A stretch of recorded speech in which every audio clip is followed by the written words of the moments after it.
This is Black Nerd Power. On the KUDZUKIAN. Greetings and salutations, ladies and gentlemen. Welcome, one and all, to the little show that we like to call Black Nerd Power, BNP if you're nasty. I'm your host, Mr. Richard Douglas Jones, and with me, the co-host of Black Nerd Power, Mr. Marcus Seaberry. What's up, my nerd? Oh, nerder please. And of course, Miss Kimber. What's happening, Mike? Hey. How's everybody doing? How's your week, guys? It's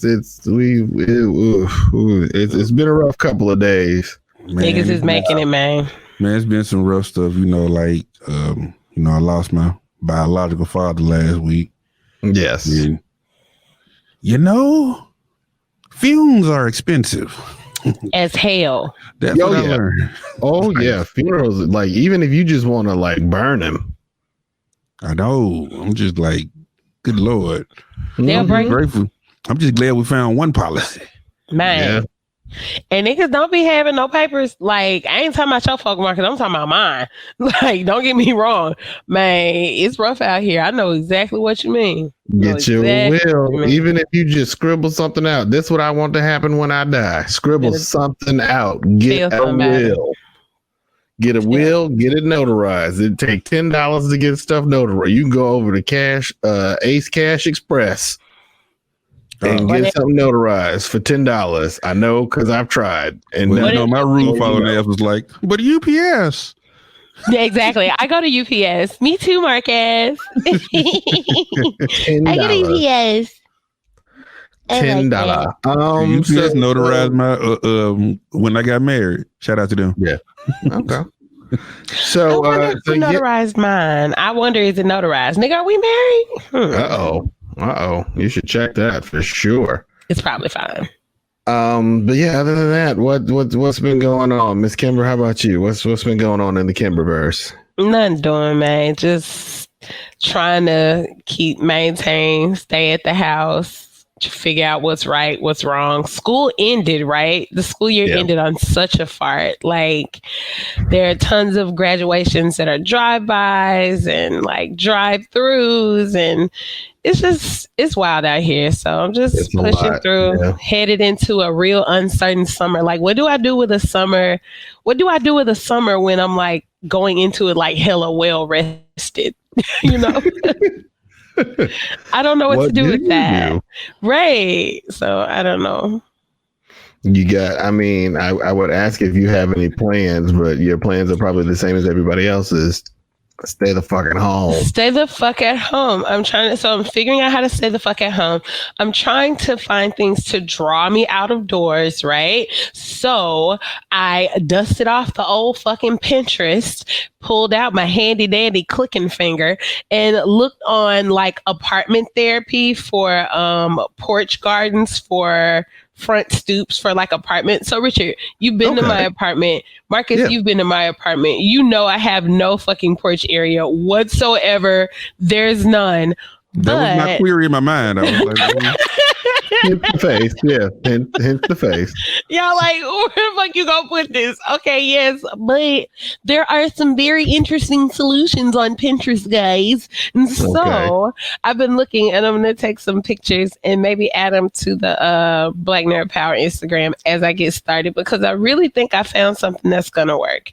Also, I'm just honoring the fact that I'm biting wholesale off my crossways neighbor who has a really beautiful set of little pots by her door. Now, I want to buy her style, but not her flavor. You see what I'm saying? So I was thinking like some rectangle pots to do my thug thizzle. I'm gonna see. Sure, go for it. But yes, please, by all means, as your journey into urban gardening continues, by all means, please post your progress on the Black Nerd Power Instagram page. In honor of the fact that I always do this every time I say I'm going to post something on the Instagram, I'm going to remind you to text me the password, because I always forget it. Okay, I will certainly do that. If you set up the Instagram app, you can set it so that you can. I know, nigga, but I changed my phone. Don't forget my handy dandy iPhone 11 Pro Max. I know. I'm just saying, once you set it up, we'll show you how to toggle through the different accounts, so you don't have to worry about that anymore. Thank you. No problem, Mr. Seabury. Other than funeral planning, has anything else been able to occupy your time, or has that just been enough? Nah. Before that, because it was a 10-part series, ESPN did this documentary series called The Last Dance, kind of about Michael Jordan and the Chicago Bulls' last championship. Mm-hmm. But it jumped all around from the beginning of his career and from the first three-peat until the last three-peats. I mean, as somebody who's like a casual basketball fan, this is normally when I would be watching because of playoffs. So like The Last Dance kind of filled that void, but now it's ended, and now I'm like I don't know. YouTube keeps recommending me all these like 90s era themed basketball videos and stuff. I was about to say they got the whole 30. Yeah, ESPN does the whole 30 for 30 series. So if you look at a bunch of those are usually pretty good. I love 30 for 30. Oh, yeah. I'm a big fan of 30 for 30. And I hate sports. Like, I can't believe we haven't talked. Have we not talked about The Last Dance, y'all? We haven't talked about The Last Dance or the fact that you like 30 for 30. I don't think we did. Yeah, I didn't know you like 30 for 30. It blows my mind. Okay, cool. So yes, Troy introduced me to 30 for 30 back when I looked at something about someone going broke. I don't remember, but it was really good. It was a baseball player. He went broke. It was great. But so I can't believe we haven't talked about The Last Dance because Troy has been dragging me through it, and it has been the experience from hell. But also, like, I can't pull away. Like, we got in a full blown argument on the week that because they're releasing it in two episode installments over the course of like the last 5 weeks. Yeah, 5 weeks. They had to fill content because ESPN can't show nothing. ESPN looked like they're showing Korean baseball. Oh, Korean baseball is live. Korean baseball is turned up.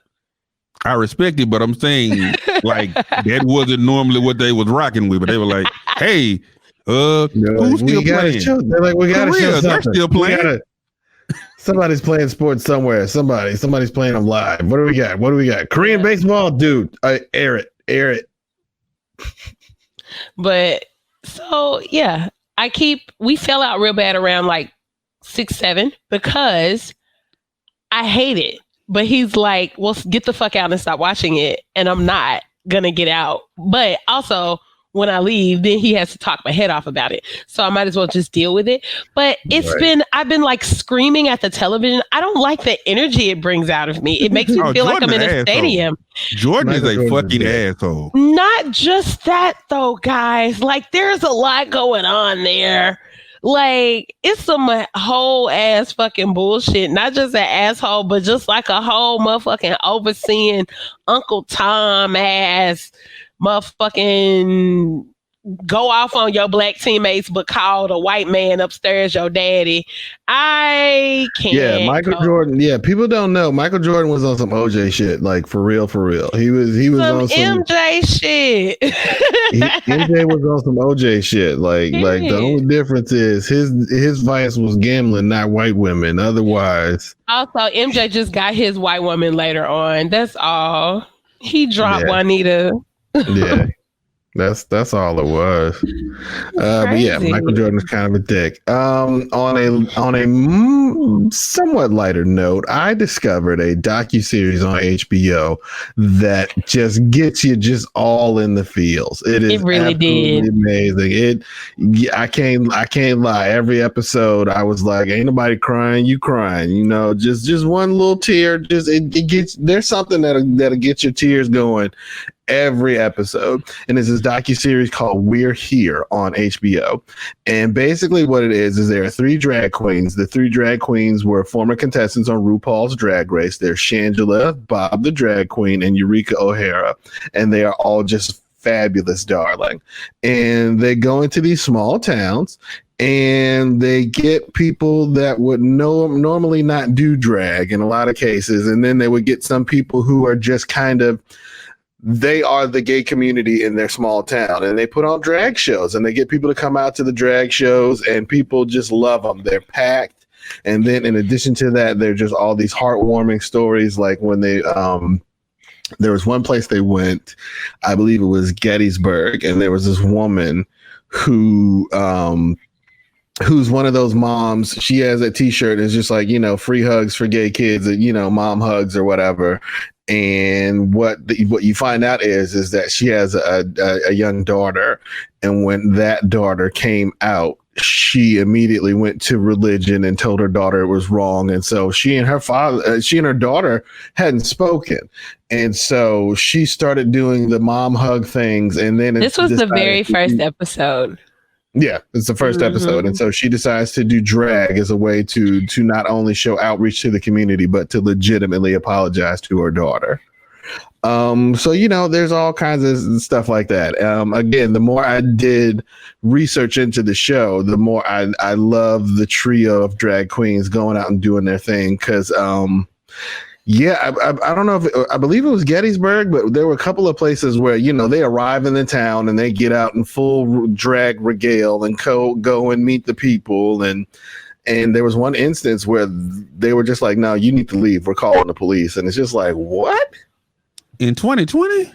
In 2020, yeah, they shot all of this stuff earlier this year. So yes, this was in fact in 2020, and I'm like, absolutely, y'all. And the thing is, they're going to places that are like, they're going to small towns that are very much like starved of representation, starved of any opportunity for people, for queer people to see anybody who looks, reminds, might be something like them.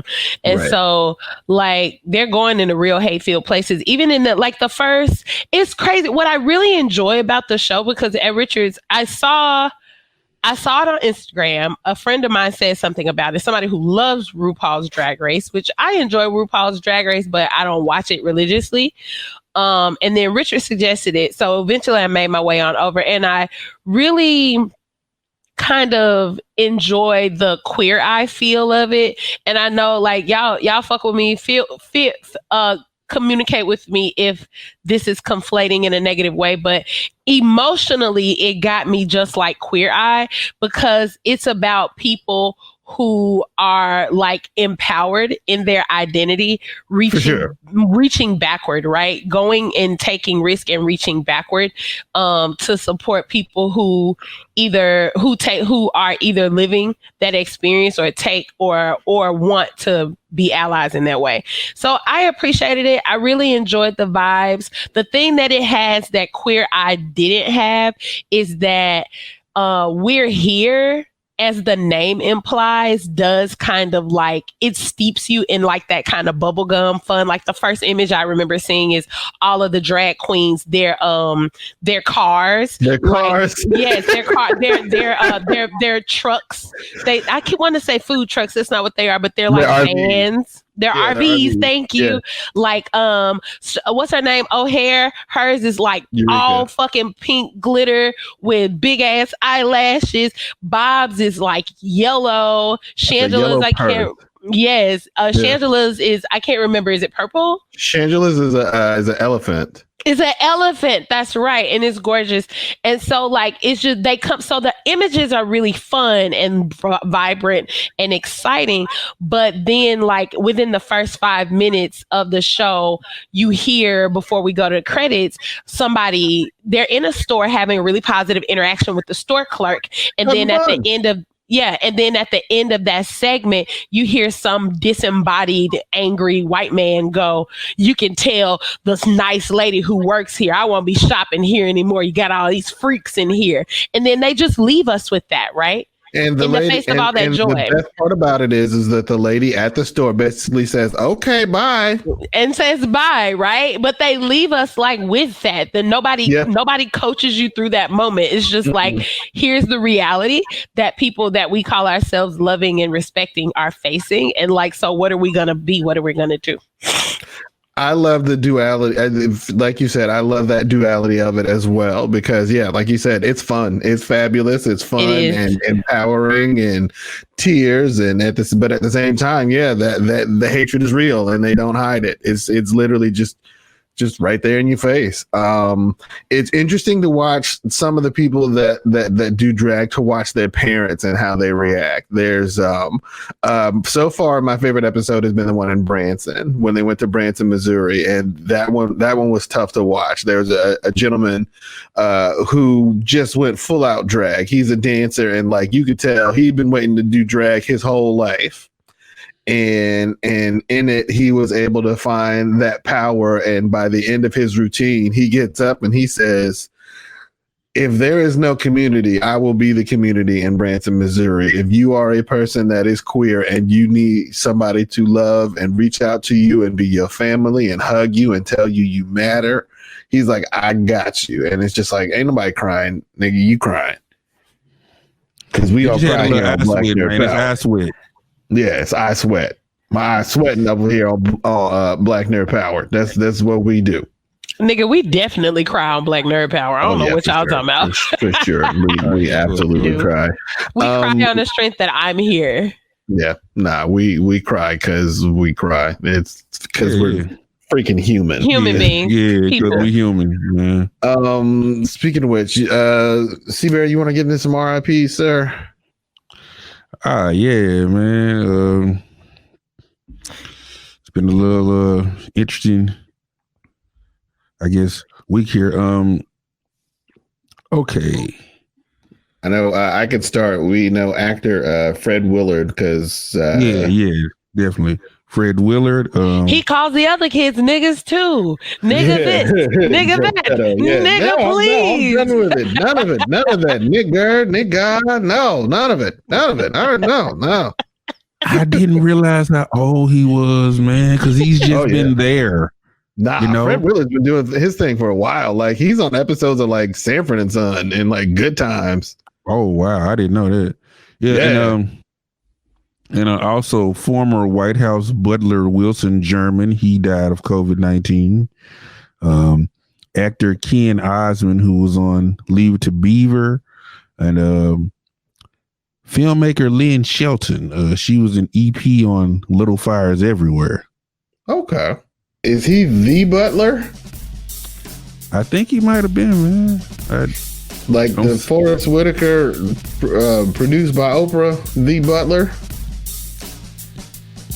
He might be, man. I'm sorry. Okay. I didn't do research on that. And I should have. Yeah, it's fine.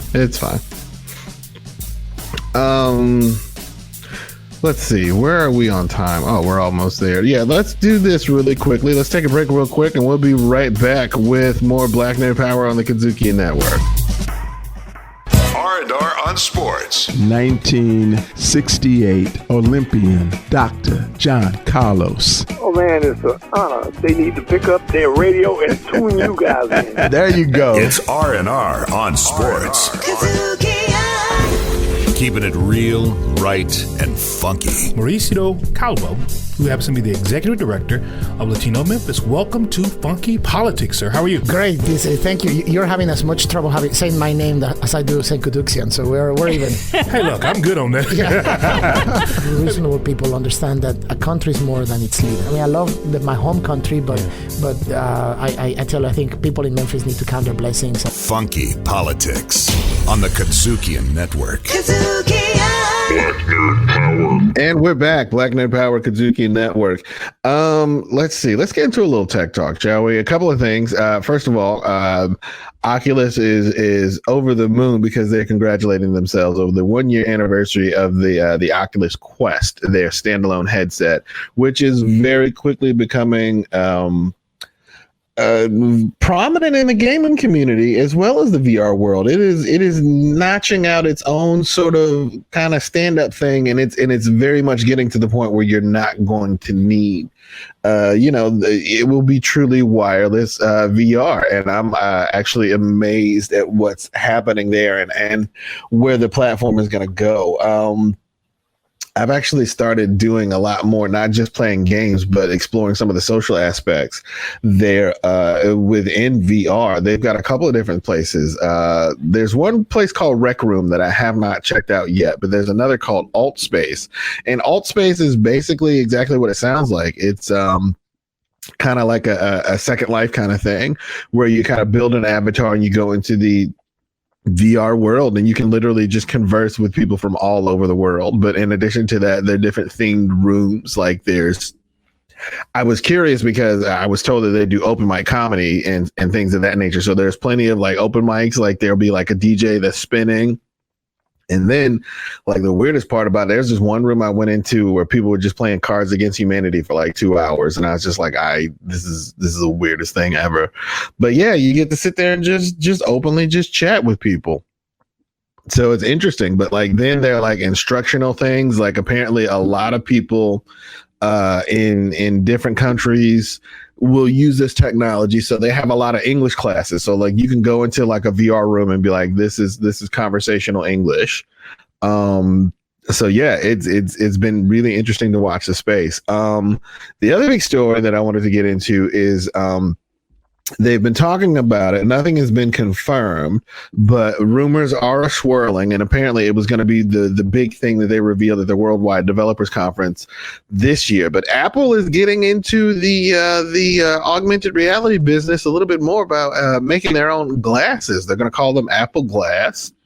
And it looks like the headset is going to be about $499 plus, however much you have to pay for a prescription, because it's also you can also put prescription lenses in it. But yeah, it's looking like it's going to be like an augmented reality pair of glasses that will work in tandem with your iPhone. The iPhone will probably do all the heavy lifting and processing and things of that nature, and they'll probably connect it via Bluetooth, kind of the same way that they did with the Apple Watch when it first came out. But now the Apple Watch, I believe, as of Generation 4, is kind of become its own standalone kind of product. That's literally the same thing that happened with the iPhone. You remember when iPhones first came out, they were tethered to the computer. You had to have a computer to use the iPhone and to access the apps and to load the apps and all that other stuff. And then eventually it became its own standalone thing. So yeah, with that being said, with with Apple doing what they're going to do, a lot of people are speculating that the VR platforms are going to kind of take off at this point, because Apple has a really, really good tendency of kind of selling people on technology that they may not have been used to or may have even known they necessarily wanted in the beginning. You got to think about it. Like before the Apple Watch came out, smartwatches existed, to be certain.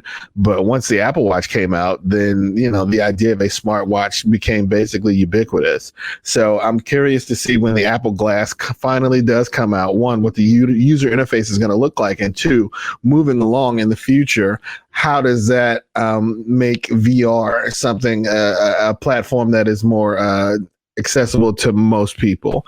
Because please understand that Facebook has already staked their claim in the VR world. First of all, they own Oculus. Second of all, there is in fact a Facebook app that they are working on to go out in VR. Ooh.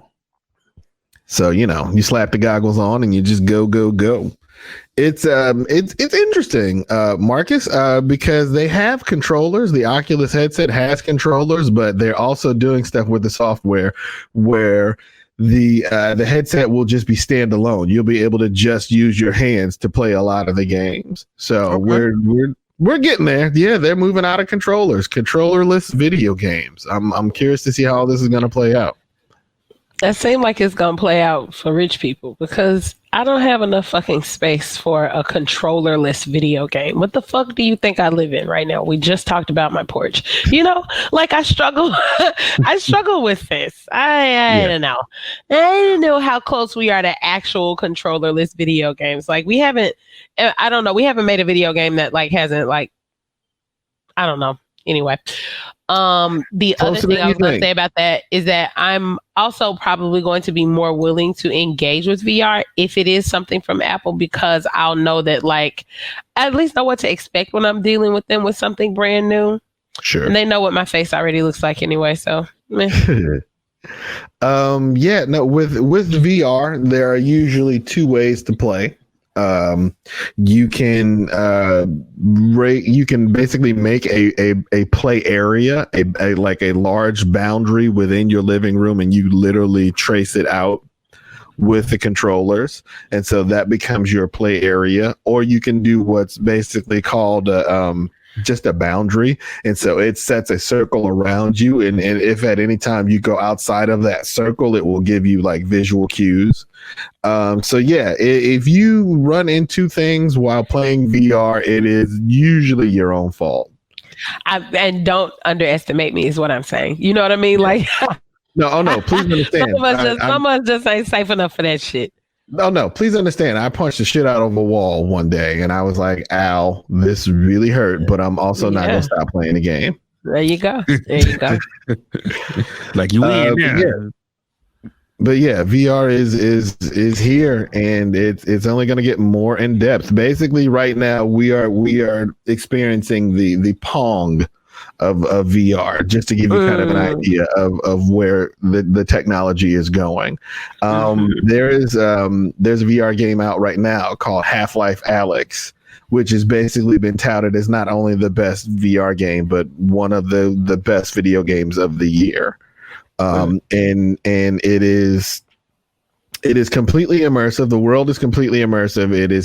The world is completely interactive. Any and everything that you see in the game, you can interact with, like something as simple as like a bucket on a shelf. You can slide it. You can either pick it up and throw it to distract an enemy, or you can slide it to the side really quiet so that you don't alert enemies. The enemy AI is a lot smarter. There's running, jumping, climbing, shooting, throwing, so yeah, we're dealing with VR Pong is what we're dealing with. So yeah, I'm curious to see how much more they can do with the technology. Mr. Seabury, what's going on in the comic book corner? All right, today I gotta hit you all with Transformers versus Terminator, or Transformers the Terminator as it's called. So is it Transforming Terminator? No, but I did see sketches for like a giant T-800 in the back. But this is written by David Marriott and John Barber, art by Alex Milne. Wait, wouldn't the liquid transformer be the transforming Terminator? I mean, if you want to stretch the word of, if you want to do semantics and stretch. Yeah, no, it's fine. It's fine. The Transformer. The new Terminator, the one in the new movie, he's kind of a transformer too, because like it's two of them. I haven't seen the latest. The latest one is interesting. It's like it's two of them. Like they're like it's the liquid, but they took the liquid and put it on like a T-800 like carbon fiber exoskeleton. So like they both can operate. They can both operate independently of one another. So like the exoskeleton will do its thing, and then like the liquid thing on the outside will do its thing, and then they'll come together and be like Voltron. Okay, that sounds interesting. Now in this future that we start off in, it's like the Decepticons are kind of ruling, and good old T-800 is escaping from that future into our present day, and I guess he's trying to stop the incident that I guess, from like the first episode of Generation 1 Transformers, where they're all over the arc, and they had a fight, and then the thing goes and explore, and it gives them their Earth modes. Sure. He trying to stop all that crap. Like he trying to stop the arc from even crashing the Earth. And of course, he encounters Sarah Connor. He beats somebody up and steals his clothes. A lot of the typical. So he's not like, Optimus Prime, come with me if you want to leave. No, but he tells Sarah that, and and then he like comes there like just as the Decepticons have been revived and like fit with their Earth modes, and he pulls out his little guns against these giant robots and says, "I will see you in hell." It's kind of funny, and I guess IDW gun that is at the robot that is the gun. How do I do it? Man, that's some old Schrodinger type stuff right there, boy. Yeah, there you go. But shoot the gun that is the gun, and then the Megatron becomes the gun. Circle of life. But I mean, IDW had both properties at this current time. I guess they were like, why the hell not? You know what? We're bored. Yeah, and like I said when I threw it on our Facebook page, I was like, it's like all our childhood arguments on the playground come to life that I'm totally going to buy and trade. For sure. So I'm like, I'm there for it. I'm there for it. Hey, yo, it's like, no, Transformers would totally be Terminator. They would. They absolutely would. Because they're giant robots, and he's a little robot, and they just step on him. That's done. I mean, it's like 3 or 4 issues, man. They're gonna find some way to make Which is impressive, because I'd have just been, he's like, I'm Optimus Prime, I'm the Terminator, and he just step on him and just be done. Just clang. Good writing. Good writing, sir. Good writing. Yeah. I mean, I hear you, but like, I just, it's not, unless he's got those special hot bullets in the first Transformer movie that they never mentioned again. You remember those? Yeah. Yeah, they were just like, nah, use the thermite rounds to shoot at him, and they never brought that up again. I was like, if you've made a weapon against them, then just use that. Always. Okay, now you're trying to find logic in Michael Bay movies. Don't do that to yourself. Fuck was I thinking? You know what I'm saying? Love yourself. There I go, acting all light skinned again. You my favorite on Rear the Bars, though. Yeah. Typical. Man. I marched to the beat of my own drummer. Also to the beat of the rhythm of the night. I was waiting for the boy. I was like, come on, Richard. You know what I'm saying? I gave you the no little pass. You did. Come on. The dunk was coming. Come on. The dunk was coming. Yes, you you are the Shaq to my Kobe. But there we go. I'll take it. But also I got Bang number 1. Now this is written by Matt Kent, art by Wilfredo Torres, and color art by Nayoung Kim. It concerns that you got Thomas Cord. Well, now, like, first we see one Thomas Cord who's a white guy, and he's a spy, and he escapes his captors, and he meets up with Fanny. I guess it's like one of his favorite friends, we say. But then she shoots him and kills him. But then we see a black Thomas Cord, and he has a mission, and he goes on it, and it looks like he's about to assassinate this person. But I think she's like a robot. She shoots some kind of smoke in his face, and it knocks him out. But then he starts seeing different versions of Thomas Cord, different people, some black, some white. And he has memories of like the 50s and 70s and 60s. And he's like, what's going on? And then he eventually comes to and goes through this place. And he meets this guy, Philip Verve, and he has some like little robot typewriter thing going on, and he's just, telling him like, you aren't the Thomas Cord, you're a Thomas Cord. Sure. And this is setting up the series, and I like it because I think it's clever. I think it's it kind of challenges those, I guess, archetypes and how like characters just don't age, which as I get older, it kind of bother me, and I'd be like, hey, can we at least make legacy characters like, hey, my daddy was the Flash, or my granddaddy was the Flash. Yeah, they do that, but like when they do it, they make the Plessy versus Ferguson heroes. That's what they do. They don't do that anymore. Instead of making, heir apparent to Iron Man or Bruce Banner, we get Riri Williams and Amadeus Cho. I like Riri though. Riri worked. I don't have a problem with Riri Williams. I absolutely love the concept, and I love what they're doing with her in mixed media. They did a thing on Disney XD with Yara Shahidi from Grownish and Blackish as Riri Williams. Go ahead, Kimber.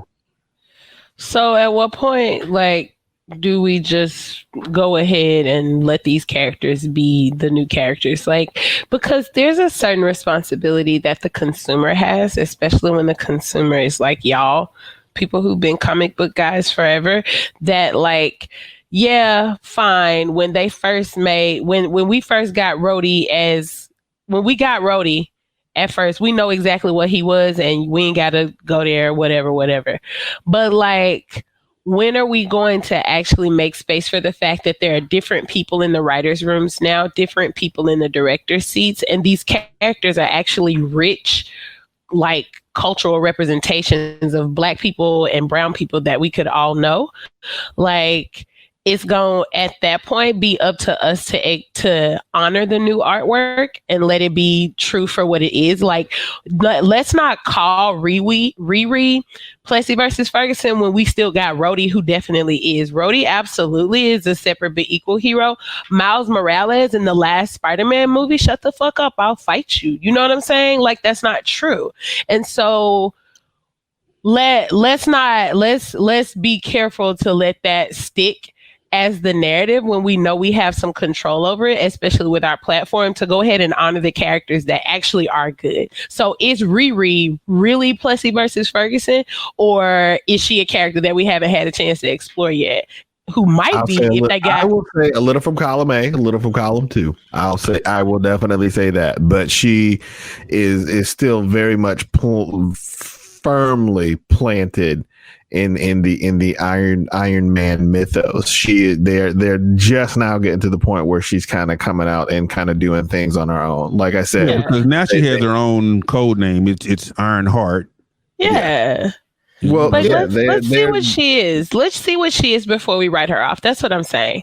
I don't want to label her like that yet, because, and if we want to talk shit about those heroes that we know are not real, that are just like, you know, well, let's get a brown switch off in here. Let's talk about those heroes, but let's not lump them all.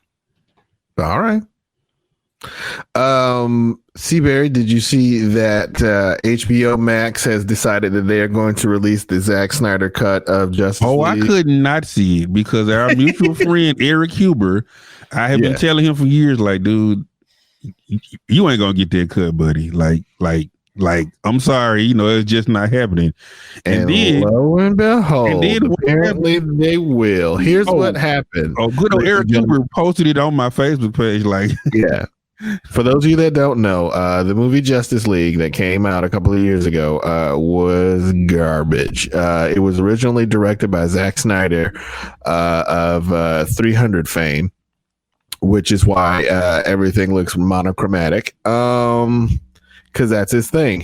That's his jam. He loves the color golds. He loves them some gold skies. If you see a gold sky, it's probably a Zack Snyder movie. Fair. But he had to step away because of personal problems within his life. His kid died. Yeah. He has a like that's the okay. Yeah. I'm gonna be real with you. That's my issue with this whole conversation. You fucking.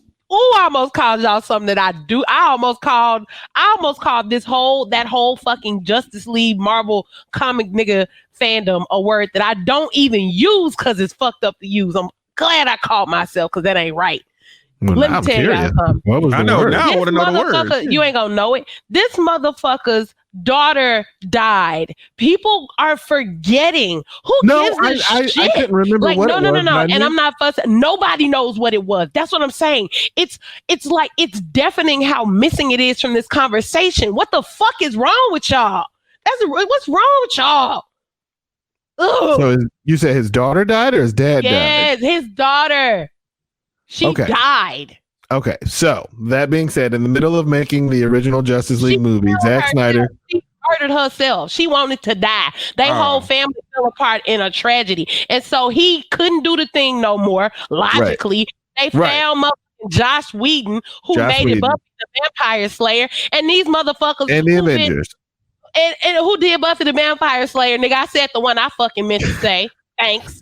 And you know what I'm saying? Like, he made it into Buffy the Vampire Avenger. Like, get the fuck over it. Read another Superman story. It's the fucking Justice League. They ain't even that fun anyway. God. Ugh.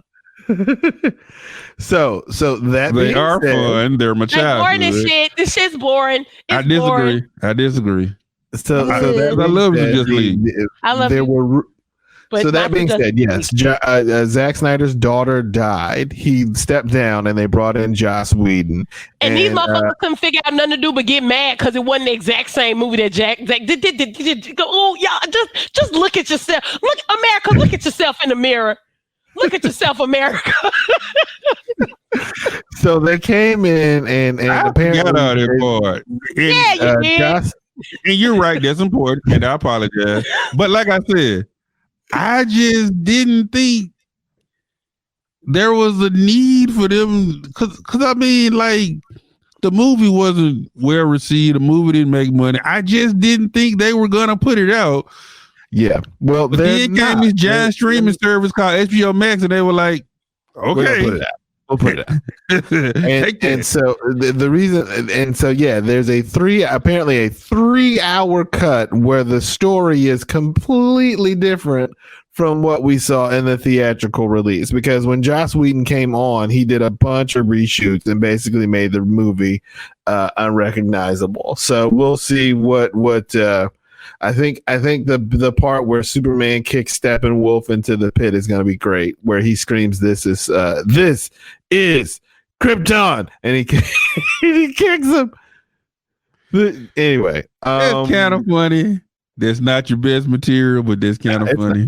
Hey, it's Sunday. It's Sunday, and I'm making shit up as I go. They're not all going to be gems. How about we take a break and we come back with more Black Nerd Power? This is Black Nerd Power. Jazz, America's own original musical art form. When did it start? Who were and are some of the major players? How do you distinguish what kind of jazz you're listening to? We talk about the great and lesser-known artists, songs and tunes, the instruments, and the social impact jazz has had on world culture since its beginning at the start of the 20th century. Riffin' on jazz on the KUDZUKIAN Network. KUDZUKIAN! And we're back, ladies and gentlemen. Black Nerd Power KUDZUKIAN Network. But you knew that because you're here. Miss Camber, man, what's been going on with you? Because we know, you be reading this shit, bruh. Yeah, always. So honestly, I've been watching this week, y'all. Avatar: The Last Airbender, of course, came to Netflix, and we knew that it came back. Did it come back to Netflix? Yes, had it been on there before? It has been before. Yes, ma'am. I feel like I remember watching it like incessantly back when I got Netflix when I was at Vanderbilt, but I wasn't sure. Thank you for reminding me, Deep. Yeah, because I remember there were gaps in the last season, and that's how I filled in all the gaps was on Netflix. Yeah, sure did happen. Thank you for that reminder. So it's back like it never left, y'all. Avatar: The Last Airbender is among my favorites. It makes me so excited to see this show back.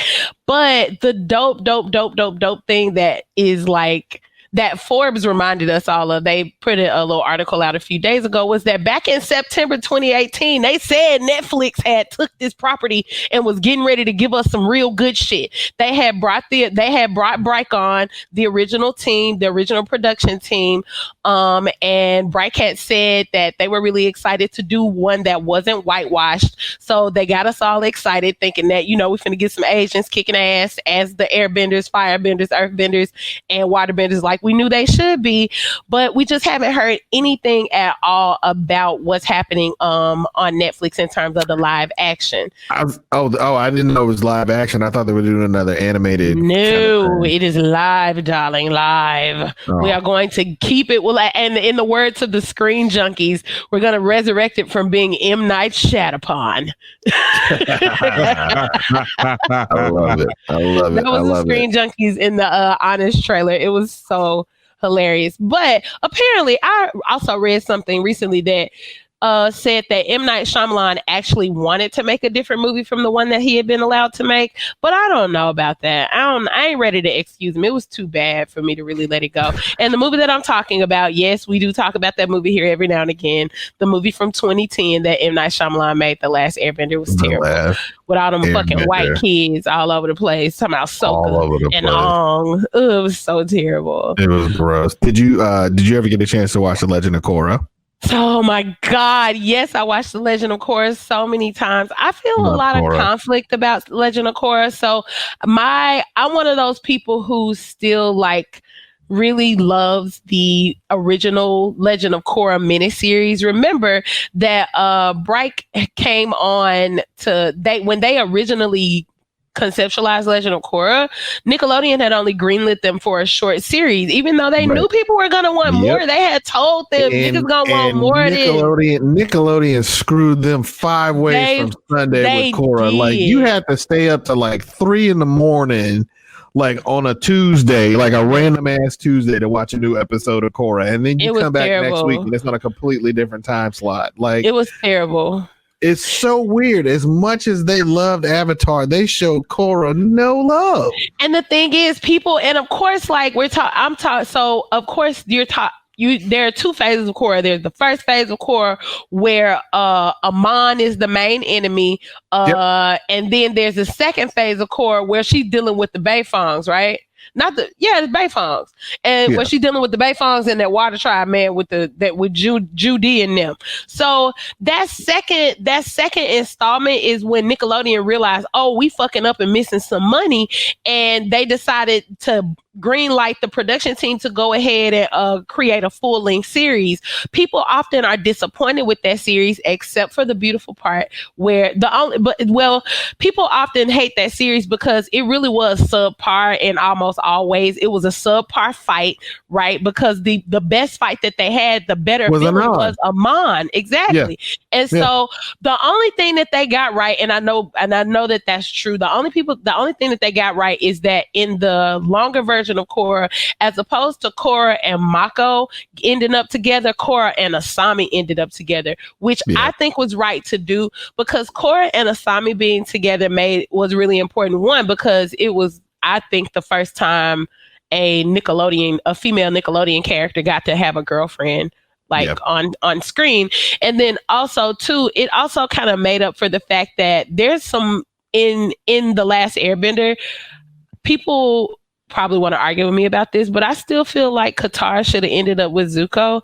Like Katara and Aang, they weren't meant to be together. Katara and Zuko. I agree. Aang always seemed like a asexual monk to me. He was a monk. I mean, he was a kid, so he was as asexual as a kid can be anyway. Right. For me, but still, no. Zuko and Sakura makes a lot more sense because it's fire and water. It makes Katara. Like, it just was the right thing for them. It was the right thing. But, blah, blah, blah. So at least they fixed the romance in Korra. But I hated that they didn't give me Asami and Korra as the original romance, because they cut the production team off. And I hated not getting a whole motherfucking series of Amon as my main hero. Can you imagine what they would have been able to do with him? So... maybe that's something in the works for a decade from now. At any rate, I'm really excited about The Last Airbender. I'm going to make sure to be talking about and sharing as much information as I hear about it when I hear about stuff about the live action series. And I'm really glad it showed back up on Netflix, because it showed me that even though they haven't talked about it, the live action series is still on people's minds. The other thing that I read, this week actually came also out of something else that I was looking at. I was looking on, so I was watching HBO, watching motherfucking Insecure. Y'all, they got me so tired. Oh my God. They got me so tired, y'all. But anyway, we're going to talk about Insecure in a second. But while I was getting ready to watch Insecure, a trailer for Mark Ruffalo as Thomas and Dominic Birdsey in I Know This Much Is True, it was shown. I saw a preview for that. It started in early May, I think maybe like a couple weeks ago, May the 10th. And the reason that it caught my eye was it's a book. That series is based on and named after a book that I think I've talked about the author of it before. The author's name is Wally Lamb. I've talked about his book, She's Come Undone, as a book that I really, really love. And I Know This Much Is True is the second novel that Wally Lamb released. He released it in 1998. And I was way too young to be reading this book when I read it. Y'all get out my motherfucking business. But I've since revisited it as a older person. And I really, really have, as someone who, I'm just really grateful to have been able to revisit it as an older person. I feel that way about a lot of books that I've read, but this book is especially poignant to me because it's one of the first books that I read by a white man who was like exploring a like lineage that I cared anything about.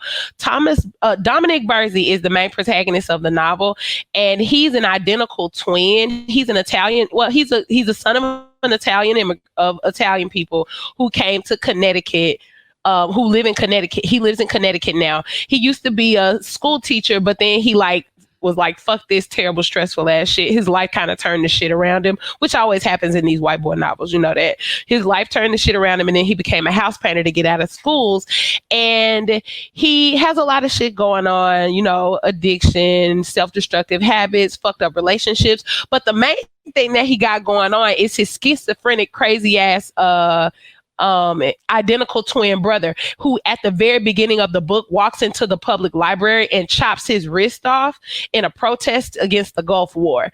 And so this book, that event, you mean chops his hand off? Yeah, he at the wrist, nigga. Good Lord.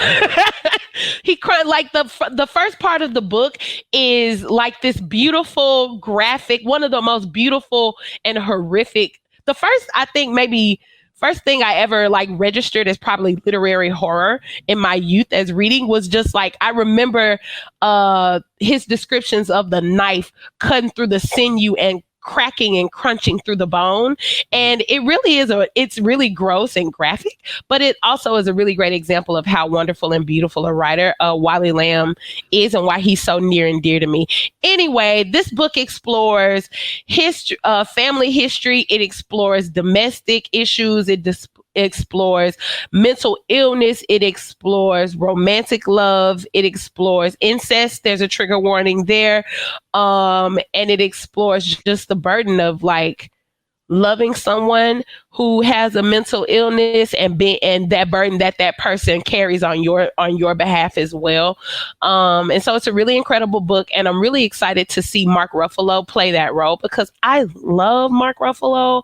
I have loved Mark Ruffalo ever since he was in that movie with that movie about that girl dying, Just Like Heaven, maybe. I don't remember. But anyway, so I love him, and I'm really looking forward to catching up on the series. I've been a fan of Mark Ruffalo since 13 going on 30. There you go. That's what it was. She didn't die. She disappeared. She went back in time. No, I'm talking about the one where Jennifer Garner goes to sleep as like a little girl and wakes up as grown ass Jennifer Garner. So that's what I'm saying. I think I just got that one twisted, but I think he was in Just Like Heaven too. I'm going to look it up. Just Like Heaven. Anyway, you ain't got to wait on me to do that, but I'm looking it up because I think he was in it. Cool. Yep, he was. He was in Just Like Heaven too. Now. Okay. Okay, I gotta see that. You should. It's really cute. Reese Witherspoon. I'm not gonna spoil it, but she did, but not quite. Oh, okay. Yeah. Did you see that Sony has announced Horizon Zero Dawn 2 as an exclusive for the PlayStation 5? Yes, I did see that shit. How exciting! Yes, for the people. I cannot wait. It's gonna be incredibly beautiful. Yeah, they're just saying they're like skip the 4, we're going straight to the 5. Like straight to it. Sony's in a weird place right now because they've got like 3 or 4 more games that they're doing that are just exclusive titles for the PlayStation 4, and at the same time they're still trying to deaden the hype of the PlayStation 5 because of those. But I got a feeling as soon as they get those titles out by like August, September, it's gonna be full steam ahead for the PlayStation 5. They are going to be pushing that hard because they talked about Ghost of Tsushima as well. Have you seen that, Kimber? No, say more about that. I've heard.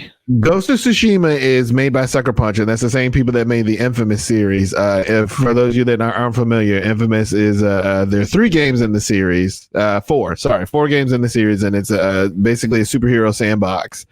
But they have made this game that is basically a samurai game. If you are familiar with the work of Akira Kurosawa, basically this game is going to be a playable Kurosawa movie. Ooh. Complete with there are modes where you can put it in black and white and make it look like a Kurosawa movie. The game has a complete Japanese soundtrack, so you could easily put on the Japanese soundtrack, throw up those subtitles, and just play that game.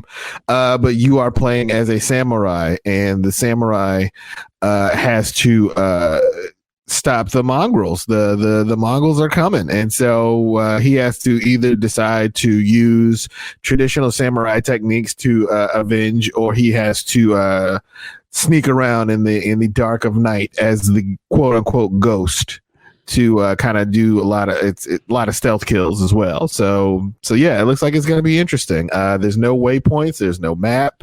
The only thing that guides you is the wind. Like you hit a button and the wind, you'll see this wind effect, and the wind blows and it shows you which way to go. Oh wow, that is the most Asian shit, right? There's like sword combat, horseback riding. Again, you can fight enemies head on, or you can wait and stealth them. It looks like it's gonna be pretty interesting. I got the pre-order in, so I will definitely be getting that sometime in July once I'm done with The Last of Us Part 2. By the way, I found out what everybody was making a big deal about in regards to The Last of Us Part 2, and it's so dumb. What? Well, no, Okay. It's a spoiler if you tell me what it is, right? It's a spoiler, but not really a spoiler. It's spoilers that we've already talked about. Like, okay, go ahead. All right, so you know how we've already talked about how Joel is going to die because he has to die. Duh. Right. Okay, so you ready to hear this? You ready to hear what all this is all about?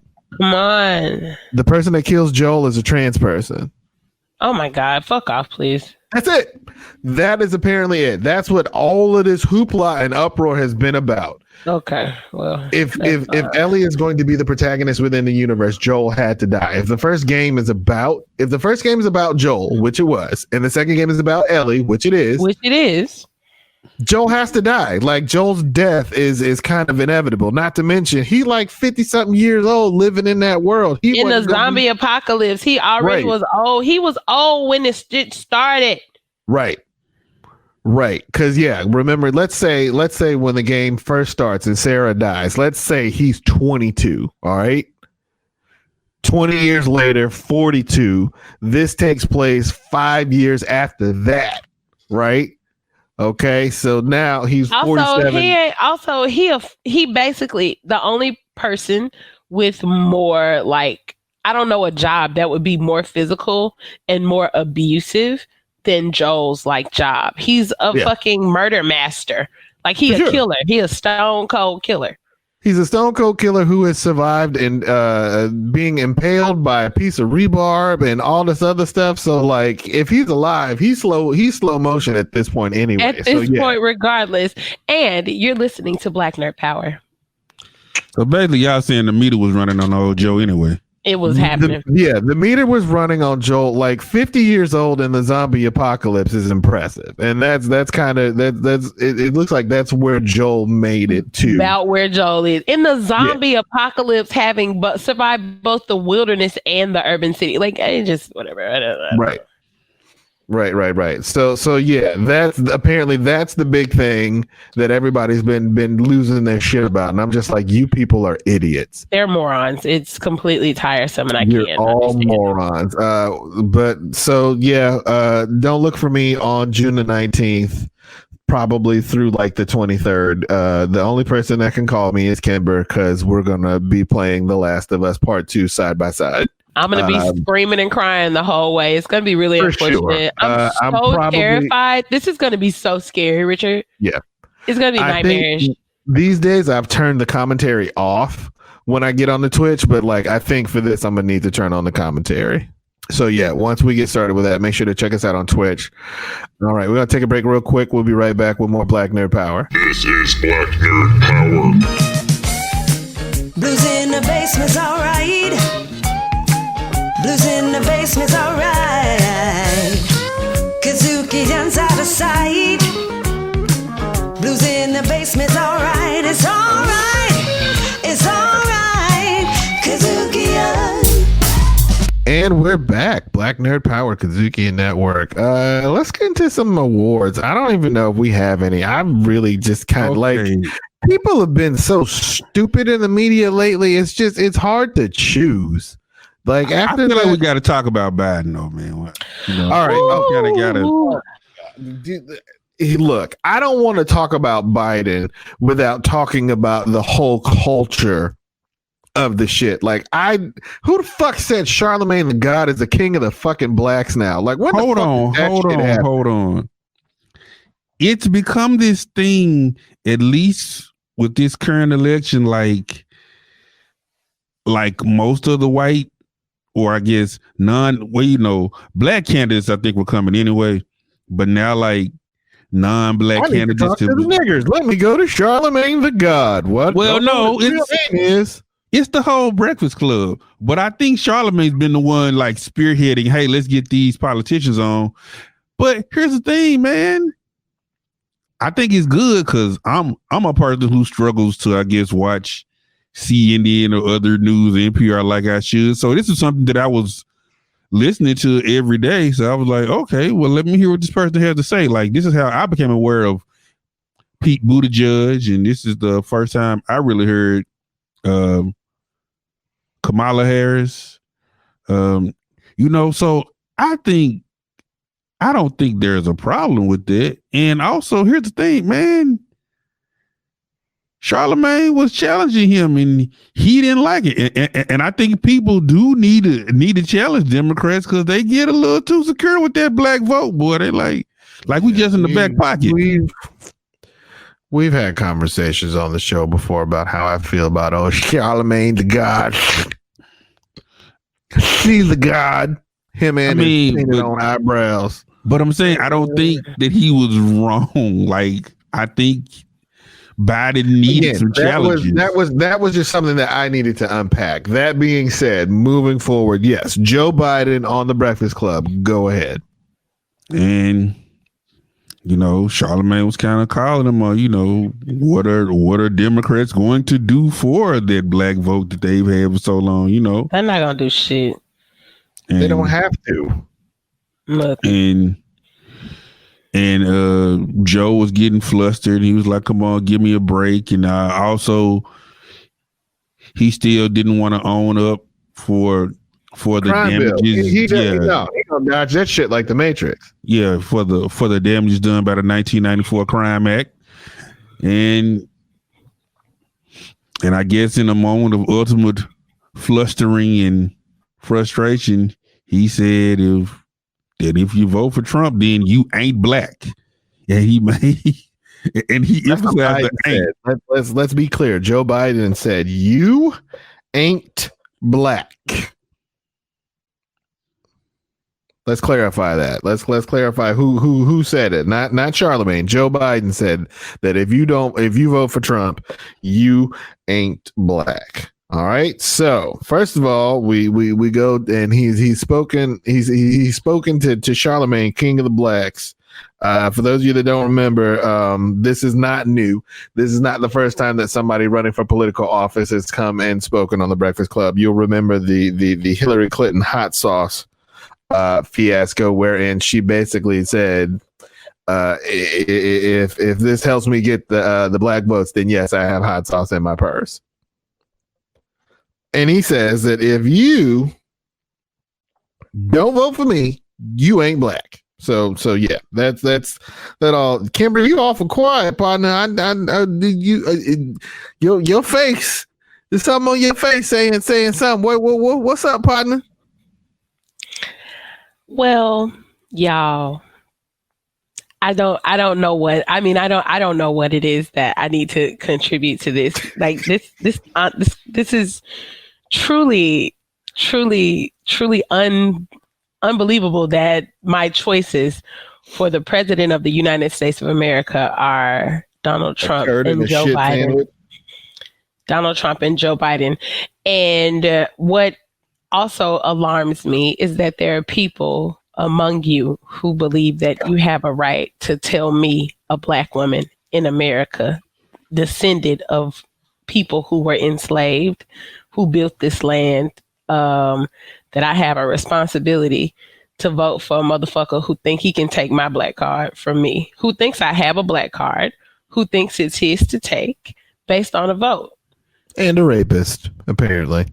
Allegedly. I mean, Supposedly. Also, Probably. the thing is, if you can tell me, like, I would like to believe that Barack Obama wasn't a rapist, but other than that, I don't think we've had a non-raper as a president my entire life. And y'all, motherfuckers ain't worried about that. I've been having to vote past the rape shit for a while now, so that's just another pill to swallow, I guess. You know what I'm saying? Like, how my comment is, don't talk to me about my responsibility. Don't talk to me about what about my heart. Don't talk to me about how difficult it is to be you, because right now I can't hear you over how hard it is to be me. And I'm sorry about that. But I'm being truthful about that. And I'm trying to keep that out loud, because I want to eventually be able to get to how hard it is to be other people, because empathy is my bread and butter, and I love people. But like right now, everybody is like, nobody's hearing anybody over their own pain, and we got to honor that for ourselves, because this election feels impossible. I was speaking to your wife about it. Your wife, literally, she took the words out of my mouth. She was like, this is the first time I cannot see a way out. And like, as a millennial of a certain age who's been voting for the same amount of time, like, I so deeply agree with her. This is my first time as a voter that I literally do not see a path forward. Like South Park, made a joke about it, and this is back during when Bush was running second term, and they talked about how it's basically you're just voting between a douche and a turd sandwich. It really it's so much bigger than that. It's that's just the thing. That was back when Bush was running for his second term. Yeah. So now looking at what it has become and where our country is now, and like the fact that if it's this bad under Trump under his first term, what happens if this man gets a second term? What happens when this man gets a second term? Because please understand, if he doesn't win, Donald Trump will come back and run again. There's just no hope. You know what I'm saying? Like, it feels so hopeless right now. And it's just a whole like context of hopelessness, because one, coming as a black women going back to the polls this time, you got to realize like this shit's painful. We voted, we spoke, we showed our voice, and like 2 million more people voted for Hillary Clinton than Donald Trump, and Donald Trump is still the president. And that's just something that we say, and that's it, right? And then we have to come back and, vote for Joe Biden as our next best choice after that. I don't know. Right. I don't know. So to you, Joe Biden, first of all, for don't call him no nigga. He ain't no nigga of mine. No, fuck you, Joe Biden. Sit your ass down and get your life together. I'll take that. Get your stupid ass life together. For sure. Seabear, did you have any other awards you want to give, or you ready to wrap the thing? I just wanted to speak on it because I was just like at home and like, yay, yet another white person questioning my blackness. Feels like a Tuesday. Feels like a Tuesday. So yeah, fuck you, Joe Biden. Like, fuck you for saying that shit. Fuck you for being the shitbag that you are. And fuck you for putting us in a place where we have to vote for your shitbag ass. You shitbag ass. Fuck you. I'm mad. I'm ready to wrap it up. I'm gonna go shoot some stuff in Oculus. I'm gonna shoot at zombies. It's fun. Anyway, yeah, I'm gonna go shoot at zombies. I think it's time to wrap it up, guys. Anybody got any plugs? What's everybody up to? Not much. Stay your ass at home. Don't give out the Rona. Right, Seaberry. Same, man. Just chilling, man. I ain't got no projects or nothing to talk about. Okay. I got a couple of things coming up. I've in addition to doing this show, I have my weekly open mic that I do every Thursday on my Facebook page at 9 p.m. Central. You should check that out. I call it open mic or something like it, and it's basically just a bunch of comics just getting on and just having fun. shooting the shit. You should come check it out. Let's see. In addition to that, I have been doing guest spots on a couple of different podcasts. Let's see. I did Black Card Rehab with Crystal Adams, and that was fun. I did IMDb Weed with John Darnell and Kelly McInerney. That was fun. We talked about one of my favorite movies, Blazing Saddles. And coming up pretty soon, I'm doing a podcast with former performer on the Black Nerd Power Comedy Hour and correspondent of The Daily Show, Miss Dulce Sloan. She has a podcast coming out called That Black Ass Show, and I'll be doing an episode of that in a couple of weeks. Oh, wow, that sounds black as hell. Yeah, it's gonna be fun. We're gonna be talking about a different world. I can't wait. Cannot wait. Oh, you like a different world guru. Kinda. That's what I was telling her. I was like, I really kind of love that show. And like we sang it. We sang the theme song at my at my graduation. That's how much I love the damn show. Hey, yo, you gonna be on Funky Politics soon on the I was actually Network? on Funky Politics here on the KUDZUKIAN Network. I did an episode of Funky Politics Friday. I did a quick segment with the host DC. What is it? What did they used to say on Tag Team? DC the Brain Supreme. Yeah. That's not his name, but yeah, I just wanted to say DC the Brain Supreme. You can also, apparently I just found out this week, you can also hear me on Sirius XM Radio on the Comedy Central channel. Yeah. You out there, man? I'm doing things. I know that. Yeah. People keep telling me I'm popping in these streets. Maybe once I actually believe them. I've been trying to tell you. If you ain't popping, you like popping adjacent, my nigga. I definitely popping adjacent. I think that's the title of the next album. Popping adjacent. But yeah, you can check us out. We're Black Nerd Power. You can find us on all kinds of social media. You can find us on Facebook with the ones with the blue check. You can find us on Twitter at BNP if you're nasty. You can also find us on Instagram at black.nerd.power. On behalf of myself, Mr. Richard Douglas Jones, and my co-host, Mr. Marcus Seabury. All right then. And Miss Kimber. Bye. We thank you so much for listening. That's totally going to be the title, the one that's popping adjacent. That's a great title. But yeah, thank you guys so much for listening. We'll be back next week, same Black Nerd time, same Black Nerd channel. Thank you. We out. Black Nerd Power, produced by Richard Douglas Jones and some outspoken introvert. Hosted by Richard Douglas Jones, Marcus Seabury, and Miss Kimber. Music curation, some random dude and his friends and their cousin. What? Say what again? Recorded, produced, and distributed by KUDZUKIAN. KUDZUKIAN.